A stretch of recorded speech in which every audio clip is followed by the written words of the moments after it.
21절을 먼저 보시면 마침 알렉산더와 루포의 아버지인 구레네 사람 시몬이 시골로부터 와서 지나가는데 그들이 그를 억지로 같이 가게 하여 예수의 십자가를 지우고 예수를 끌고 골고다라 하는 곳에 이르렀다 그랬는데, 마침이라고 하는 표현 속에서 들어있는 것은 계획된 것이 아니다 그 말이죠. 알렉산더 루포의 아버지인 구레네 사람 시몬, 이제 구레네 사람 시몬에 대해서는 성경에 나오는데 그 사람이 알렉산더와 루포의 아버지였다라고 하는 것은 여기만 나오는 겁니다. 근데 알렉산더 루포의 아버지인 구레네 사람 시몬이 시골에서부터 와서 지나가는 길이었다 그렇게 얘기하는 거죠. 지나가는 길이었습니다. 이렇게 거기를 예수의 십자가를 보기 위해서 찾은 사람들이 아니라 구레네 사람이니까, 구레네가 어디냐면 북부 아프리카 지금의 모로코 이쪽 곳이거든요. 그러니까 이게 스페인 앞에 있는 그 지역이에요. 이탈리아 앞쪽. 그러니까 상당히 멀어요. 그러니까 거기서 쭉 오면 이집트가 나오고 이집트에서 올라가야 이제 이스라엘 나오고 예루살렘이 나오니까요. 굉장히 먼 곳에서부터 온 거죠. 거기서부터 예수님 십자가에 달릴 걸 계산하고 온 것은 아니니까. 그래서 지나가는 길에 예수님의 십자가를 억지로 지게 했다 그 말이죠. 이 사람은 자기의 의도랑은 전혀 상관이 없는 사람입니다. 그럼에도 불구하고 성경은 이 사람에 대해서 정확하게 기록합니다. 성경의 많은 부분에 예수님께서 기적을 행하셨을 때에 기적을 행한 사람들의 이름이 거의 기록이 잘 안 돼 있어요. 예를 들어서 뭐 회당장 야이로의 딸 그랬는데 야이로의 딸 이름은 기록이 안 돼 있죠. 그 다음에 한 문둥병자를 고쳤다, 뭐 이렇게 한 병자를 고쳤다 이런 건 나오지만 이름이 기록된 것은 몇 개 안 됩니다. 근데 이름이 정확하게 기록이 안 돼 있다는 건 뭐냐면 예수님이 많은 많은 병 고침을 했고 많이 낫게 하시는데 그럼에도 불구하고 그 사람들이 너무 많아서 기억이 잘 안 나요. 근데 성경이 기록된 거는 예수님 사후 30년에서 50년이라 그랬잖아요. 그럼 30년에서 50년 사이에 기록되어 있으니까 죽은 다음에 30년이 지나고 50년이 지났어요. 그럼 그 사이에 이 사람들의 이름을 잊어버리기도 했겠지만 강렬했으면 다 기억했을 거라고요. 그런데 그 이름을 기억을 못해요. 그러니까 성경을 기록하는 이 저자들이, 마태, 마가, 누가, 요한복음의 저자들이, 이들이 그 사람들에 대해서는 잘 기억이 안 나니까 그냥 한 사람, 한 문둥병자 뭐 이런 식으로만 기록하지 이름을 잘 몰라요. 그런데 오늘 이 본문에는 예수님의 십자가를 졌던 사람에 대해서는 정확하게 기록하고 있죠.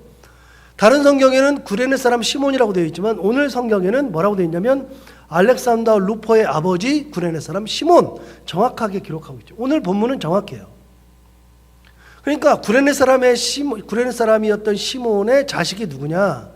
그 자식의 이름이 알렉산더 루포였다. 두 아들을 가졌던 아버지. 물론 뭐 그 다음에 뭐 다른 사람도 있었겠죠. 다른 뭐 자식들도 혹시 있었을지 모르지만, 그러나 예수님 사후에 이것을 기록할 때 30년에서 50년 그랬는데 마가복음은 약 30년이라고 그러거든요. 예수님이 돌아가신 지 30년 정도 되었을 때에, 이때에 알렉산더와 루포의 아버지 구레네 사람 시몬 그랬으니까 당시에 구레네 사람 시몬도 유명했지만 누가 더 유명했냐면 알렉산더와 루포가 더 유명했다 그 말이잖아요. 그럼 알렉산더와 루포가 유명했으면 그 사람들은 이미 시몬은 거의 죽었을 거라고 봐요. 그런데 알렉산더 루포는 그 당시 아버지보다도 더 유명했어요. 굉장히 유명했어요. 먼저 이름이 기록된 것은 그 사람이 더 유명하다는 뜻이라 그랬잖아요. 굉장히 유명해졌어요. 그 사람들이 30년에서 50년 지나는 그 사이에 보니까 굉장히 유명했다. 그 말은 뭐예요? 시몬은 죽었을지 몰라도 그 자식들은 하나님의 은혜 가운데에 잘 됐다 그 말이에요. 로마서에 이 사람들이 나온다 그랬잖아요. 로마서 16장 13절에 보면 정확하게 사도 바울이 로마 교회에 뭐라고 했냐면 이렇게 했어요. 주 안에서 택하심을 입은 루포와 그의 어머니에게 문안하라. 그의 어머니는 곧 내 어머니니라 이랬어요. 그럼 이 루포냐? 맞아요. 그 루포예요. 그러니까 예수님 돌아가신 지 30년 정도 지났을 때에 루포라고 하는 사람이 어디 거주했냐면 로마에 거주했어요. 어머니랑 같이. 로마에 이미 루포와 어머니가 거주하고 있었기 때문에 로마 교인들한테 사도 바울이 루포와 그의 어머니에게 문안해라. 그의 어머니는 곧 내 어머니다 그랬으니까 이미 사도 바울은 루포의 어머니 시몬의 부인을 자기 어머니처럼 생각할 정도로 귀한 분으로 대접하고 있어요. 여러분 지나가다가 십자가를 져도 그런 은혜가 있다. 목사님들 설교 많이 하잖아요. 진짜 그래요. 지나가다가 십자가를 지기만 해도 예수님이 주시는 그 십자가를 내가 지고 가면 그 십자가가 내가 잘못해서 진 십자가가 아니고요. 이거는 헷갈리면 안 돼요. 내가 잘못해서 진 십자가는 안 돼요. 그거는. 내가 잘못해서 지면은 절대로 안 되고요. 내가 범죄해서 지는 십자가, 내가 범죄해가지고 뭐 감옥 들어가고 뭐 어떤 일 당하고 그런 거 말고요. 내가 주님 때문에 지는 십자가, 주님을 사랑해서 지는 십자가라 그러면 그 십자가를 지면 주님께서 내 삶을 기억하시고 내 자녀에게 은혜를 주신다는 거예요. 그래서 내가 주님의 은혜를 가지고서 십자가를 지는 삶이 굉장히 중요하죠. 여러분 이 당시에 루포는 초대교회에서 상당히 중요한 역할을 했을 거라고 추정돼요. 그런데 아버지가 십자가를 지는 거 하나만으로도 그 아들이 그렇게 돼요. 저도 마찬가지고 여러분도 마찬가지고 기도하는 것의 최고의 기도, 우리의 소망 중에 최고의 소망은 자식들 잘 되는 것밖에 없어요. 거의 자식 가지고 있으면 자식 잘 되라고 기도하죠. 여러분 잘할 때는 잘할 때 걱정, 학교 다닐 때는 공부, 친구 그거 놓고서 기도하고 있고 지나갈 때는 좋은 학교 진학하라고 기도하고 있잖아요. 아이들 취업할 때는 또 취업하라고 기도하고 있어요. 취업이 안 돼가지고 기도하시는 우리 부모들이 굉장히 많고요. 좋은 직장 갖게 해달라고 이직하게 해달라고 기도하시는 분들이 많아요. 결혼을 위해서 기도하고 좋은 사람 만나서 결혼하는 거 위해서 기도하는 것은 당연한 거고요. 그렇게 해서 여기에서 하나라도 삐끗하면 아이가 학교를 다니다가 하나라도 삐끗하면 부모는 그때부터는요 피눈물이에요. 피눈물.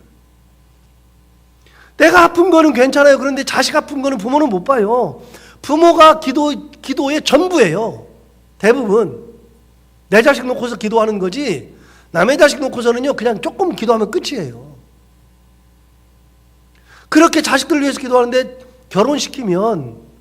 결혼시켰으니까 끝이다. 손 딱 털어요? 결혼시키고서 뭐 끝나는 줄 알았는데 결혼하면 그때부터 뭐가 시작되냐면 AS 해야 된다 그랬잖아요. 계속해서 뒤를 봐줘야 되죠. 그러면서 결혼시키고 나면은 사위에서 기도해야 되죠. 며느리 위해서 기도해야 되죠. 며느리가 무슨 일 있으면 그것 놓고서 기도하고 사위가 그런 일 있으면 그런 일 가지고 기도하고 얼마나 많은 기도하는지 몰라요. 애 가지면 애 가질 때 기도, 애 낳을 때 되면 애 낳을 때 가지고 애 낳을 때 기도, 그리고 손자 손녀 나면 걔네들이 사고 나가지 않고 학교 잘 다니도록 기도, 죽을 때까지 자기 자식들 자손들 위해서 기도한다고요. 그게 우리 소망 아니에요? 자식 잘 되는 게 소망이죠. 여러분 자식 잘 되는 거 소망인 건 다 똑같아요. 똑같은데 답을 오늘 줬어요. 어떤 답을 줬느냐? 내가 내 자식을 붙들고 살고 그러는 게 아니라 내가 주님의 은혜 가운데에 주님 주시는 십자가를 지고 살면, 주님의 은혜 가운데 살면 사랑하는 내 자녀들은 주님께서 책임지신다. 그 앞길을 인도해 주신다. 오늘 알렉산더 루포의 삶을 보면 아버지가 진 십자가, 길을 가다가 자기도 모르게 진 십자가가 자식들에게 어떻게 나타나는지를 정확하게 얘기해 주죠. 이름으로만 알 수도 있어요. 자, 21절 22절 다시 한번 봐봐요. 마침 알렉산더와 루포의 아버지인 구레네 사람 시몬이 시골로부터 와서 지나가는데 그들이 그를 억지로 같이 가게 하여 예수의 십자가를 지우고 예수를 끌고 골고다라 하는 곳에 이르렀다. 그러니까 억지로 십자가를 진 거예요. 억지로. 지고 싶어서 진 게 아니고요. 그렇게 해서 거기 올라갔죠. 그리고 나서 이제 예수님을 십자가에 못 박는 장면이 나오는데 23절 24절 보시면 몰약을 탄 포도주를 주었으나 예수께서 받지 아니하시니라. 십자가에 못 박고 그 옷을 나눌세 누가 어느 것을 가질까요? 제비를 뽑더라. 그러니까 예수님의 옷을 활짝 벗겨버렸죠. 그래서 예수님께서 팬티만 입고 있었거나 아니면 그것도 입지 않았거나 굉장히 수치스럽게 만들어버렸죠. 25절 보시면 때가 제3시가 되어 십자가에 못 박으니라. 3시라 그러면 6시간 더 해야 된다 그랬죠? 그러니까 9시에 십자가에 못 박힌 거예요. 26절 그 위에 있는 죄패에 유대인의 왕이라 썼고 강도 둘을 예수와 함께 십자가에 못 박으니 하나는 그의 우편에 하나는 좌편에 있더라. 그러니까 예수님을 누구랑 똑같이 취급했냐면 강도 취급한 거예요. 강도. 그런데 가운데 있었으니까 강도보다 더한 존재로 취급한 거죠. 자, 29절부터 보시면 세 부류의 사람들이 나옵니다. 29절 지나가는 자들은 자기 머리를 흔들며 예수를 모욕하여 이르되 아하 성전을 헐고 사흘에 짓는다는 자여 내가 너를 구원하여 십자가에서 내려오라 하고 그랬어요. 지나가던 사람들은 뭐라고 모욕하냐? 자기 머리를 흔들면서 예수를 모욕했다. 그러면서 아하 성전을 헐고 사흘에 짓는다는 자여 내가 너를 구원하여 십자가에서 내려오라 그랬으니까 네가 성전을 그렇게 모독했잖아. 그러니까 내려와봐. 모욕했죠. 너 사흘 만에 짓는다며? 그러니까 내려와봐. 모욕했다. 두 번째 31절 그와 같이 대제사장들도 서기관들과 함께 희롱하며 서로 말하되 그가 남은 구원하였으되 자기는 구원할 수 없도다. 이스라엘의 왕 그리스도가 지금 십자가에서 내려와 우리가 보고 믿게 할지어다 그랬어요. 여러분 대제사장들과 서기관들은 뭐라 그랬냐면 예수님을 희롱했다. 지나가던 사람들은 모욕했고 대제사장들과 서기관들은 예수를 희롱했다. 32절 뒤쪽에 보시면 함께 십자가에 못 박힌 자들도 예수를 욕하더라. 그러니까 지나가던 사람들, 대제사장들과 서기관들 그리고 같이 못 박힌 사람들도 예수를 모욕하고 희롱하고 욕까지 했었다. 그러니까 십자가에 못 박힐 때 예수님이 가장 외롭죠. 제자들은 따라오지도 않았고. 그리고 나서 예수님이 죽습니다. 33절 보시면 제6시가 되매 온 땅에 어둠이 임하여 제9시까지 계속 하더니 그랬으니까 온 땅에 어둠이 가득했는데 12시부터 3시까지 해가 가장 높이 떠 있을 그 시간에 해가 다 가리워졌죠. 온 땅에 어둠이 가득했죠. 34절 제9시에 예수께서 크게 소리 지르시되 엘리 엘리 라바 사박다니 하시니 이를 번역하면 나의 하나님 어찌하여 나를 버리셨나이까 하는 뜻이라. 곁에 섰던 자 중 어떤 이들이 듣고 이르되 보라 엘리야를 부른다 하고 한 사람이 달려가서 해면에 신포도주를 적시어 갈대에 꿰어 마시게 하고 이르되 가만두라 엘리야가 와서 그를 내려주나 보자 하더라. 예수께서 큰 소리를 지르시고 숨지시니라. 9시가 되었을 때 그러니까 오후 3시 되었을 때 예수님께서 엘리 엘리 라마 사박다니 그랬더니 거기 있었던 사람들이 뭐라 그러냐면 저가 엘리야를 부른다 그랬잖아요. 엘리야를. 가만히 놔둬보자. 엘리야가 내려와서 구원하나 보자. 그 사람들은요 예수님께서 자기를 구원할 수 없다는 것을 생각했어요. 너 그렇게 사람들한테 그렇게 잘하고 사람들을 구원하더니 너는 못 내려오네. 자, 예수님께서 잡히시던 날 밤에 뭐라 그랬냐? 제자들한테 뭐라 그랬냐? 내가 12군단도 더 되는 천사를 오게 할 수 있다. 하나님 앞에 얘기하면, 아버지 앞에 얘기하면 12군단도 더 되는 천사를 내가 부를 수 있다. 그러나 그렇게 하면 안 된다. 성경을 응해야 된다. 예수님께서 못해서 안 하시는 게 아니죠. 못하니까 못하는 게 아니라 안 하신 거예요. 안 하신 거.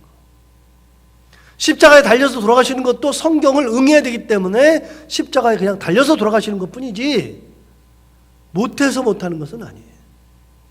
사람들이 모욕하니까 에이 이것들 그러고서 내려올 수도 있겠지만 예수님은 끝까지 참아요. 그리고 십자가를 지세요. 결국 그렇게 모욕과 희롱과 욕을 비난을 다 받으신 후에 죽으시죠.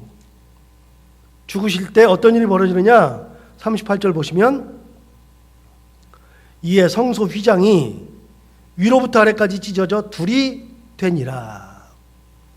여러분 성소 휘장이 찢어졌다는 게 뭐죠?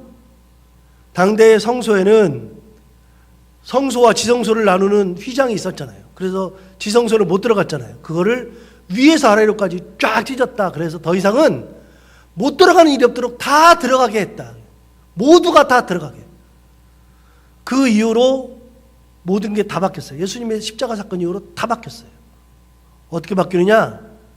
구약시대에는 제사를 매번 드려야 되는데 예수님이 십자가에서 돌아가심으로 해서 희생제물이 되었기 때문에 그때부터는 제물을 드릴 필요가 없어요. 우리 양 안 잡잖아요. 예수님이 아니었으면 우리는 지금도 양을 잡아서 희생제사를 드려야 돼요. 예수님 때문에 우리는 희생제사를 더 이상 드리지 않아요. 양이 피를 흘리던 예수님이 피를 흘렸기 때문에 더 이상 피가 필요 없어요. 두 번째, 예수님이 대제사장으로서 성소의 휘장을 찢었기 때문에 히브리서에 보면 예수님을 대제사장이라고 그랬어요. 그래서 예수님이 대제사장이 되어서 성소의 휘장을 위에서 아래부터 찢었기 때문에 이제는 우리가 마음껏 성소를 들어가고 지성소를 들어가요. 우리도 예수님의 제자고 예수님의 사람이기 때문에 이제는 성소와 지성소의 구분이 사라졌어요. 전부 다. 주님의 은혜로 이제는 단번에, 그래서 히브리서 에베소서 그런 데 보면 단번에 우리 죄를 사하셨다. 단번에 제물이 되셨다. 한 번으로 끝낸 거예요. 예수님으로. 비난과 모욕과 희롱을 다 받으면서도 그 모든 것을 단번에 지시면서 이 모든 것을 다 끝냈죠. 자, 42절부터 보시면 이날은 준비일 곧 안식일 전날이므로 저물었을 때에 아리마대 사람 요셉이 와서 당돌이 빌라도에게 들어가 예수의 시체를 달라 하니 이 사람은 존경받는 공회원이요 하나님의 나라를 기다리는 자라. 그래서 아리마대 요셉이라는 사람이 또 등장하죠. 여러분, 아리마대 요셉이라고 하는 사람은 공회원이라고 그랬어요. 그러니까 이 사람은 정통 유대인이에요. 정통 유대인인데 이 사람은 하나님의 나라를 준비하는 자였기 때문에 예수님 시체를 달라고 한 거예요. 그걸 뭐라고 표현했느냐? 43절 봐요. 아리마대 사람 요셉이 와서 당돌이 빌라도에게 들어갔다. 아주 당돌한 짓을 했죠. 그렇게 당돌이 예수님의 시체를 달라 그래가지고서 그걸 닦았어요. 46절 보시면 요셉이 세마포를 사서 예수를 내려다가 그것으로 싸서 바위 속에 판 무덤에 넣어두고 돌을 굴려 무덤 문을 놓았다 그랬어요. 자기 무덤에다가, 새로 판 무덤에다가 예수님을 넣어둔 거예요. 자, 오늘 예수님의 돌아가시는 장면에서 참 많은 사람들이 등장해요. 잡으러 왔던 사람들이 있고, 대제사장과 서기관들과 장로들이 있고, 예수를 부인하는 제자들이 있고, 예수님을 따라갔던 여인들이 있고, 예수를 희롱했던 군인들도 있고, 그리고 오늘 봤던 것처럼 지나가다가 십자가를 지는 사람도 있고, 예수를 비난하고 희롱하고 모욕하고 욕하던 사람들도 있고, 그리고 아리마대 요셉처럼 시체를 달라 그래서 자기의 무덤에다가 넣는 사람도 있어요. 진짜 많은 사람들이 예수님의 주변에 돌아가실 때 굉장히 많았어요. 그렇게 많은 사람들이 있었는데 우리는 어떤 자리에 서야 하는가를 꼭 생각하고 살아야 돼요. 나도 모르게 비난하는 사람이 되는 건 아닌지, 힐난하는 사람은 아닌지, 욕하는 사람은 아닌지, 우리 모두는 다 억지로라도 십자가를 지고 가는 은혜의 사람들이 되고, 아리마대 요셉처럼 당돌하게 예수의 시체를 달라 그래서 자기가 판 무덤에다가 예수님을 묻는 그런 사람도 될 수 있고, 우리는 아리마대 요셉이나 구레네 사람 시몬처럼 예수님의 십자가를 같이 질 수 있고, 예수님의 십자가를 억지로 지고 가기도 하고, 예수님의 십체를 내가 새로 판 무덤에다가 넣어둘 수 있는 그런 믿음, 비난하고 욕하는 대신에 예수님의 그 은혜를 널리 전하는 믿음 가운데 살아가는 그런 사람들로 될 수 있으므로, 우리는 이런 사람들이 되도록 항상 기도하고 끝까지 예수님을 비난하지 않고 은혜 가운데 살아가는 저희들 모두가 다 되기를 바랍니다. 기도하겠습니다. 하나님 아버지, 진짜 많은 사람들이 지나갑니다. 얼마나 분주했는지, 눈을 감고 상상해 보면 하룻밤 사이에 정말 많은 일들이 일어났고 정말 많은 사람들이 지나갑니다. 아버지 하나님, 혹시 우리가 칼과 몽치를 들고 예수님을 붙잡으러 오는 사람들은 아닌지, 우리가 예수 믿는다고 하면서 대제사장들과 서기관들과 장로들처럼 행동하는 것은 아닌지, 우리가 군인들처럼 예수를 희롱하는 사람들은 아닌지, 예수를 모욕하고 힐난하고 희롱하는 사람들은 아닌지 다시 한번 돌이켜보게 하시고, 어느 순간에든지 구레네 사람 시몬처럼 예수의 십자가를 기쁨으로 지고 가는 사람들 다 되게 하여 주옵시고, 아리마대 사람 요셉처럼 내게 주어진 은혜, 나도 모르게 내가 들어갈 무덤을 팠는데 그 무덤에다가 예수를 모실 수 있는 그런 믿음 가지고 사는 사람들이 될 수 있도록 주님께서 우리의 삶을 항상 지켜주시고, 한순간에라도 예수를 욕보이고 예수님을 희롱하고 예수님을 모욕하며 살지 않도록 주님께서 우리의 삶을 붙들어 주시고 인도하여 주옵소서. 하나님 아버지, 오늘도 하루를 살아갈 때 이 말씀을 기억하며 살게 하여 주옵시고, 오늘도 해야 되는 것들 기쁨으로 잘 감당하고 만나는 분들과 함께 웃고 행복한 하루 보내는 귀한 하루가 되게 하여 주옵소서. 예수님 이름으로 기도하옵나이다.